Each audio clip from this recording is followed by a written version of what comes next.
I saw a large steel hauling truck had jumped a curb and plowed through a stone wall into the front yard of a house. And it was what, 50 yards away from you maybe?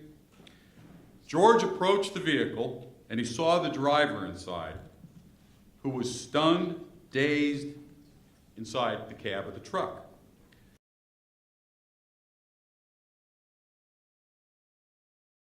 Without regard for his own life and against all instinct, he saved the lives of others.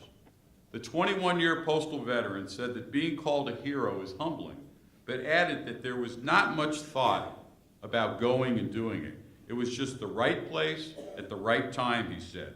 We're out in public every day, and you never know what could happen.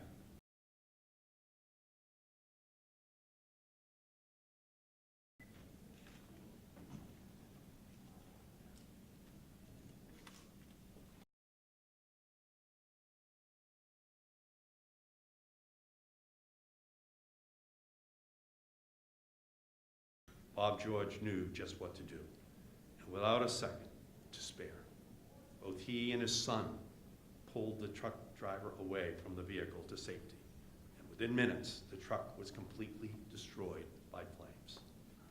"I was just in the right place at the right time," said Bob George very modestly.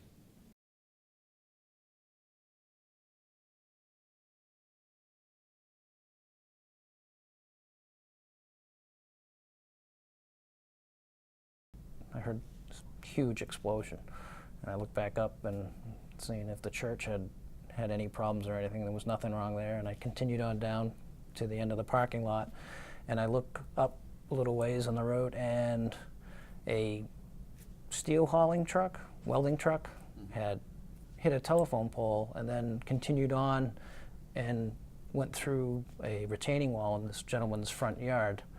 And it started smoldering and was catching fire.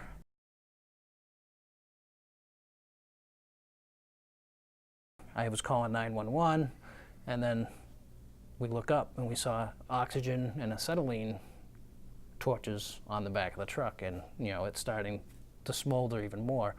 The guy wanted to remain on the ground, and I was like, no.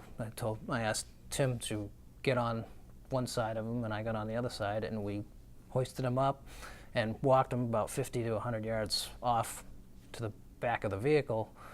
And, by then the whole truck was engulfed in flames.